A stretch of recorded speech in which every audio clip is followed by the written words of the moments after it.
ওকে, আমার পিছনে যেটা দেখতে পাইতেছেন এটা হইতেছে প্রেসিডেন্ট প্যালেস, যেটা ডক্টর জাকির নায়েক এসে নামাজ পড়ে। এবং কি আমাদের দেশে যে মিজানুর রহমান আজহারি, উনিও কিন্তু এই মসজিদটাতে এসে কিন্তু নামাজ আদায় করছেন। ঠিক আছে, বাট আমার এখানে কষ্ট লাগছে বাইরে এই জায়গায় আর কি, একটু মনে করেন যে একটু গান বাজনা করতেছে আর কি, জানি না কি ধরনের মিউজিক আর কি, বাট আমার কাছে জিনিসটা পছন্দ হয় না একদমই। মালয়েশিয়ার হৃদয়ে পানির উপর ভেসে থাকা এক স্থাপত্যের নাম পুত্রা মসজিদ। গোলাপি গ্রানাইটের সৌন্দর্যে মোড়ানো এই মসজিদ যেন আধুনিকতা আর ইসলামী ঐতিহ্যের মেলবন্ধন। এখানে সূর্যাস্তের আলোয় রং বদলায় মসজিদের দেয়াল, আর প্রতিটি ইট যেন বলে সৌন্দর্য মানেই পুত্রা মসজিদ। ওকে, আমি চলে আসছি যে পুত্রাজায়ের যে মেইন আকর্ষণের যে জায়গা, এটা হইতেছে পুত্রা মস্ক বা পুত্রা মসজিদ যেটা এটা। আর এটা হইতেছে প্রাইম মিনিস্টার যে অফিস যেটা আছে আমার পিছনে, এটা হচ্ছে প্রাইম মিনিস্টার অফিস এইটা। আর এইখানে হচ্ছে প্রাইম মিনিস্টার অফিসের যে কমপ্লেক্স, যেটা অফিসিয়াল এরিয়া হলো এই সাইডটাতে। তো এটার উপরে তো আমাদের ওঠা তো একদমই নিষেধ। ঠিক আছে, তো মসজিদের ভিতরে এখন যাবো আর কি। তো দেখি মসজিদের ভিতরে গিয়ে মসজিদের যে সৌন্দর্যটা ওইটা আপনাদেরকে এখন তুলে ধরবো আমি। তো চলেন যাই। এইটা হইতেছে সেই পুত্রা মসজিদের যে এন্ট্রান্স, যেটা মানে ভিতরে ঢোকার যে গেট যেটা, সেইটা। তো চলেন যাই, দেখি ভিতরে আমি সরাসরি চলে যেতেছি। কারণ আজকে যেহেতু রবিবার, সেই জন্য প্রচুর ভিড় মানুষ, লোকজন মনে করেন যে বেশি হয়ে গেছে। আর এই জায়গায় মনে করেন যে যারা ছোট ছোট করে মনে করেন যে অল্প শর্টকাট মানে স্কার্ট পরে যারা এখানে আসতেছে, তারা চাইলেও এখানে মনে করেন যে আপনি প্রবেশ করতে পারবেন আর কি। তো এখানে প্রবেশ টাইম কিন্তু দেওয়া আছে সকাল 6টার থেকে, সকাল 9টার থেকে বিকাল 6টা পর্যন্ত আর কি। এটা আপনি এখানে ভিজিট করতে পারবেন। তো যারা শর্ট প্যান্ট পরে আসবেন তারাও এখানে আসতে পারবেন, বাট আমি টুরিস্টে যারা এখানে শর্ট প্যান্ট পরে আসে, এখান থেকে মনে করেন যে রূপের মতো আছে, মানে লাল কালার একটা ড্রেস পরে ওখানে যাইতে হয়। আর জুতা তো মনে করেন যে মসজিদের ভিতরে তো জুতা তো নেওয়া তো অবশ্যই যাবো না, বুঝতেই তো পারতেছেন। তো আমিও জুতা খুইলা ভিতরে যাইতেছি আর কি, কারণ এটা প্রত্যেকটা ধর্মীয় স্থানেরই একটা মর্যাদা আছে। ঠিক আছে, তো এই জন্য আর কি জুতা এখানে রেখে গেলাম। দেখি কত নম্বর রাখলাম, 85। দেখেন এখানে পানি দিয়ে রাখছে মাত্র 1 রিঙ্গিত পানির দাম। আর বাইরে থেকে আমি পানি কিনে আনছি 2 রিঙ্গিত দিয়ে। মসজিদের ভিতরে পানির দাম কম। আর এখানে চাইলে আপনারা মনে করেন যে এখানে যে কয়েনের মতো আর কি, এগুলো কিনে নিতে পারেন। প্রত্যেকটা কয়েনের দাম আর কি আপনার 30 রিঙ্গিত করে, মানে মেমোরি হিসাবে আর কি এটা নিতে পারবেন।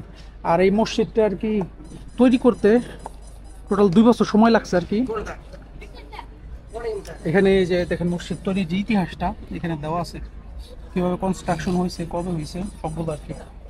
তো চাইলে আপনারা নিতে পারেন যদি চান এটা, বাট আপনাকে কিন্তু কার্ডে পে করতে হবে। আপনার এটার স্মৃতি হিসাবে রাখতে পারবেন আর কি। তো এইটা হইতেছে ভিতরে ঢোকার যে জায়গাটা সেইটা। আর এই মসজিদটার ভিতরে বা বাহিরে 28 জন গার্ড আছে আর কি, 28 জন না 23 জনের মতো আর কি গার্ড আছে। ওকে, আমার পিছনে যেটা দেখতে পাইতেছেন এটা হইতেছে প্রেসিডেন্ট প্যালেস, যেটা ঠিক আছে, বা প্রাইম মিনিস্টারের জায়গা যেটা আর কি। এইটা হলো, এটা হচ্ছে ওনার ওই জায়গা। আর আমি এর আগে যখন আসছিলাম রাত্রেবেলায়, তখন এই এরিয়াটা তখন ছিল আর কি আন্ডার কনস্ট্রাকশনই, যে এর আগে যেটা বলছি আর কি আন্ডার কনস্ট্রাকশনও ছিল, এখন অলরেডি কনস্ট্রাকশন কমপ্লিট আর কি। তো এই জায়গাটাও আর কি চালু আছে। আর এটা হইতেছে এই পুত্রা মসজিদ যেটা আছে, পুত্রা মসজিদের উত্তর পাশে আর কি। তো ভিতরে অলরেডি লোকজন নামাজ পড়তেছে, তো ভিতরে আমি একটু পরে যাবো আর কি, কারণ যেহেতু নামাজ পড়তেছে, নামাজের সময় আর কি। তো এই জন্য বেশি শব্দ বা কথাবার্তা বা আলাপ আলোচনা এখানে করা যাবে না। তো আমি চলেন যাই, আপনাদেরকে একটু দেখাই আমি মসজিদের ভিতরে যে অংশটা আছে ওইটা একটু দেখাই আমি আপনাদেরকে।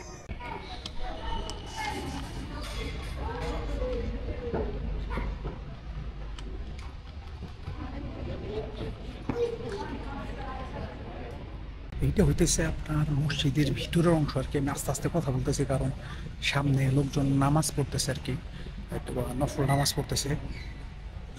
তো আপনাদের কাছে কেমন লাগছে এই যে পুত্রা মসজিদ যেটা আছে এইটা? মসজিদের বয়সটা কিন্তু অনেক। এই মসজিদটা 1997 সালে শুরু করছে, 1999 সালে মসজিদটা সম্পূর্ণ করছে কাজ আর কি। টোটাল 2 বছর লাগছে এই মসজিদের কাজটা সম্পূর্ণ হতে।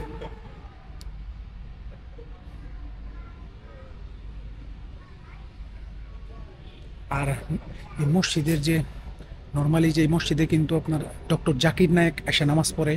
এবং কি আপনার যে বাংলাদেশে আমাদের দেশে যে মিজানুর রহমান আজহারি উনিও কিন্তু এই মসজিদটাতে এসে কিন্তু নামাজ আদায় করছেন। ঠিক আছে, এই মসজিদের যে ধারণ ক্ষমতা মানে 20,000 আর কি, 20,000 মুসল্লি একসাথে এখানে নামাজ আদায় করতে পারবে আর কি। তো নর্মালি এখন আমার টার্গেট আছে যে যদি আল্লাহ বাঁচা বুচা রাখে আমাদের যে ঈদুল আজহা যে ঈদের নামাজটা আমি চেষ্টা করবো এখানে এসে আদায় করার জন্য। কারণ আমার রুমের থেকে জায়গাটা একটু অনেক দূর হয়ে যায়, এই জন্য আর কি নামাজ আদায় করতে একটু কষ্ট হয় আমাদের। তো আমরা আমাদের ওই যে জায়গায় থাকি আমি ওই এরিয়াতে আমি নামাজ পড়ি আর কি। দেখতে পাচ্ছি মসজিদের আমার দৃশ্যটা কিন্তু আমার কাছে খুব ভালো লাগতেছে। দেখতে পাচ্ছেন একদম যে সূর্যের আলোটা না একদম উপরে কিন্তু চলে আসছে, দেখছেন মিনারের উপরে যে যেখানে মসজিদ নামাজ আদায় করা আর কি, সূর্যটা একদম এখানে চলে আসছে। তো আমার কিছু আমার এই ছবি টবি উঠিয়ে দিল আর কি, যে আমার এই পিছনে আর কি যাইতেছে তিনজন, হলো থাইল্যান্ড থেকে আসছে আর কি, থাইল্যান্ডের মুসলিম আর কি। খুবই সুন্দর সুন্দর করে আমার কয়েকটা ছবি উঠিয়ে দিছে, আমি নিজে বিশ্বাস করতে পারিনি যে এত সুন্দর করে ছবি উঠাতে পারে আর কি। তো যাই হোক, তো এইটা হইতেছে মসজিদের যে আপনার দক্ষিণ সাইডের যে অংশটা, এইটা তো অলরেডি প্রায় 6টার উপরে বাজে আর কি, এই জন্য আর কি দেখেন সূর্য কিন্তু অলরেডি নিচে চলে গেছে। ঠিক আছে, এই যে মসজিদের এটা দেখেন, মসজিদের যে ভিউটা কীরকম আপনাদের কাছে লাগতেছে। তো দেখি ওয়াটার ট্যাক্সি এখন আছে কি না, একটু অনলাইনে চেক করি আর কি।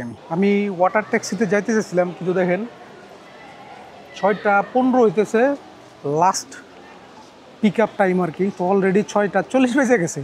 তো আমি ইচ্ছা করলেও এখন দেখা গেছে যে আমি ওয়াটার ট্যাক্সিতে করে ঘুরতে যাইতে পারবো না আর কি। আর এখানে নর্মাল যেগুলো আছে বোটের মতো করে দিছে, এগুলো আর কি পাশ দিয়ে ঘুরে নিয়ে আসবে, বাট প্রাইস নেবে কত করে জানেন? প্রায় বাংলাদেশি টাকা প্রায় 1,500 থেকে 2,000 টাকার মতো প্রাইস দিবে আর কি। আমার মনে হয় না, টোটালি ওয়েস্টিং মানি, মানে এইগুলোর ভিতরে এই জায়গাটুকু ঘুরে আনবে সেজন্য নিবে 1,500 টাকা। আমি দেবো না ভাই, ঠিক আছে? ওই টাকা খরচ করে আমি আরেকটা ট্যুরিস্ট মানে অ্যাট্রাকশন যে জায়গা যেটা বলে, ওই জায়গায় আমি ঘুরে আসতে পারবো। তো ভাই পুত্রাজয়া মসজিদের ট্যুর ভিডিও যেটা আমার অলরেডি শেষ আজকে। তো কারণ আমি যেতে চাইছিলাম ওয়াটার ট্যাক্সিতে করে, অলরেডি বন্ধ হয়ে গেছে। তো আপনাদের কাছে ভিডিওটা কেমন লাগলো অবশ্যই কিন্তু কমেন্ট বক্সে জানাবেন, ঠিক আছে? আর ভিডিওটা যদি ভালো লাগে সাথে সাথে একটা থামস আপ করেন। আর যারা এখন আমার চ্যানেলটাকে সাবস্ক্রাইব করেন নাই তারা অবশ্যই চ্যানেলটা সাবস্ক্রাইব করে দিবেন, আর ফেসবুক থেকে ফলো করে দিবেন, ঠিক আছে? তো আমার যে নতুন নতুন ভিডিও যেগুলো আছে মালয়েশিয়ার কালচারাল বা মালয়েশিয়ার যে হেরিটেজ যেটা আছে, ঠিক আছে, ইতিহাস সম্পর্কে যে ভিডিওগুলো এগুলো পাওয়া যাবেন সবার আগে কিন্তু আপনার কাছে চলে যাবে। তো সবাই আমাকে সাপোর্ট করবেন। দেখা হচ্ছে কিন্তু খুবই তাড়াতাড়ি নতুন একটা ভিডিও নিয়ে এবং কি নতুন একটা টপিকের ভিডিও নিয়ে। ভালো থাকবেন, সুস্থ থাকবেন, আল্লাহ হাফেজ।